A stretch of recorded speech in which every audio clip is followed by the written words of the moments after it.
पुराण साहित्य में गरुड़ पुराण का प्रमुख स्थान है। सनातन धर्म में यह मान्यता है कि मृत्यु के पश्चात गरुड़ पुराण कराने से जीव को वैकुंठ लोक की प्राप्ति हो जाती है। गरुड़ पुराण में 19,000 श्लोक हैं, किंतु वर्तमान में कुल 7,000 श्लोक ही प्राप्त होते हैं।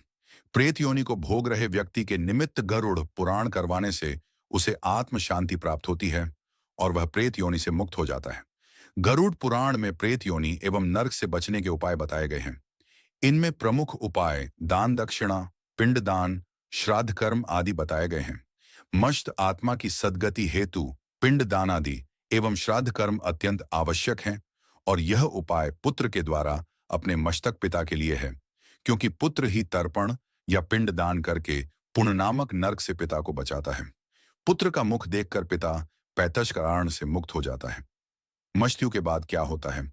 यह एक ऐसा प्रश्न है जिसका उत्तर जानने की इच्छा सभी को होती है और सभी अपने अपने तरीके से इसका उत्तर भी देते हैं। गरुड़ पुराण भी इसी प्रश्न का उत्तर देता है। मनुष्य अपने जीवन में शुभ अशुभ, पाप पुण्य, नैतिक अनैतिक जो भी कर्म करता है, गरुड़ पुराण ने उसे 3 भागों में विभक्त किया है। पहली अवस्था में मनुष्य अपने शुभ अशुभ, अच्छे बुरे कर्मों को इसी लोक में भोग लेता है। दूसरी अवस्था में मृत्यु के उपरांत मनुष्य विभिन्न 84 लाख योनियों में से किसी एक में अपने कर्म के अनुसार जन्म लेता है। तीसरी अवस्था में वह अपने कर्मों के अनुसार स्वर्ग और नर्क को प्राप्त करता है। गरुड़ पुराण के अनुसार जो दूसरे की संपत्ति को हड़पता है, मित्र से विश्वासघात करता है, ब्राह्मणों की संपत्ति से अपना पालन करता है, मंदिर से धन चुराता है, पराई स्त्री या परपुरुष से व्यभिचार करता है, निर्बल को सताता है, जो अपनी निर्दोष माता, बहन, पुत्री, स्त्री, पुत्रवधू, पुत्र इन्हें बिना किसी कारण के त्यागता है, उसे भयंकर नरक योनि में जाना पड़ता है एवं उसकी कभी मुक्ति नहीं होती है। इस संसार में भी ऐसे पापी व्यक्ति को अनेक रोग एवं कष्ट घेर लेते हैं। व्यापार में हानि, घर में कलह, कष्य हानि, ज्वर, संतान मृत्यु आदि दुख से वह जीवन भर दुखी रहता है। अंत समय उसका बड़ा कष्टमय होता है तथा मरने के पश्चात वह भयंकर प्रेत योनि में चला जाता है।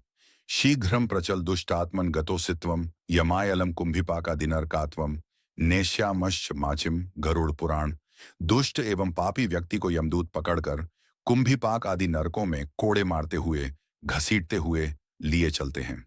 वहां यमदूत उसे पाश में बांध देते हैं। वह भूख प्यास से अत्यधिक व्याकुल और विकल होकर दुख सहन करते हुए रोता है।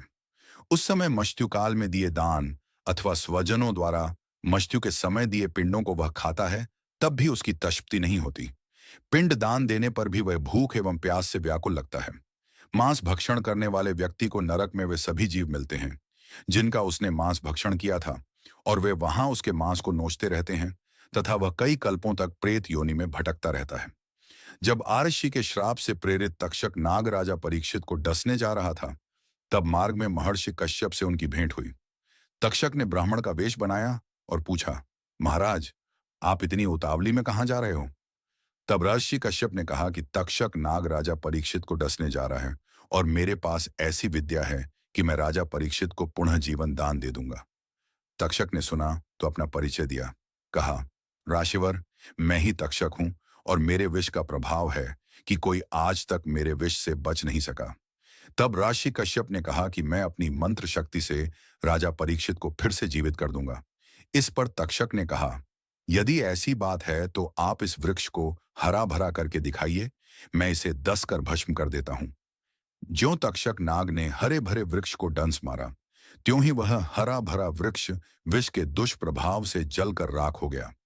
तब आर्षि कश्यप ने अपने कमंडल से अपने हाथ में जल लेकर वृक्ष की राख में छींटा मारा, तो वह वृक्ष अपने स्थान पर फिर से हरा भरा होकर अपने स्थान पर खड़ा हो गया। तक्षक को बड़ा आश्चर्य हुआ और पूछा, आर्षिवर, आप वहां किस कारण से जा रहे हैं? इस पर आर्षि कश्यप ने बताया कि मैं राजा परीक्षित के प्राणों की रक्षा करूंगा तो मुझे बहुत सा धन मिलेगा। तक्षक ने ऋषि कश्यप को संभावना से ज्यादा धन देकर विदा करना चाहा, लेकिन ऋषि कश्यप ने यह उचित नहीं समझा और नहीं माने। वहां पर तक्षक ने ऋषि कश्यप को गरुड़ पुराण की कथा सुनाई, जिससे ऋषि कश्यप को ज्ञान हुआ कि जिसने जो कर्म किया वह अवश्य ही भोगना पड़ेगा और किसी के बचाने से कोई बच नहीं सकता। इस प्रकार से आर्षि कश्यप बहुत सा धन लेकर वहीं से विदा हो गए। वास्तव में गरुड़ पुराण सुनने से मनुष्य को सच्चे ज्ञान एवं वैराग्य की प्राप्ति होती है और वह बुरे कर्म करने से बचता है तथा जीवन का यथार्थ ज्ञान उसे मिलता है। इस पुराण में महर्षि कश्यप और तक्षक नाग को लेकर एक कथा है।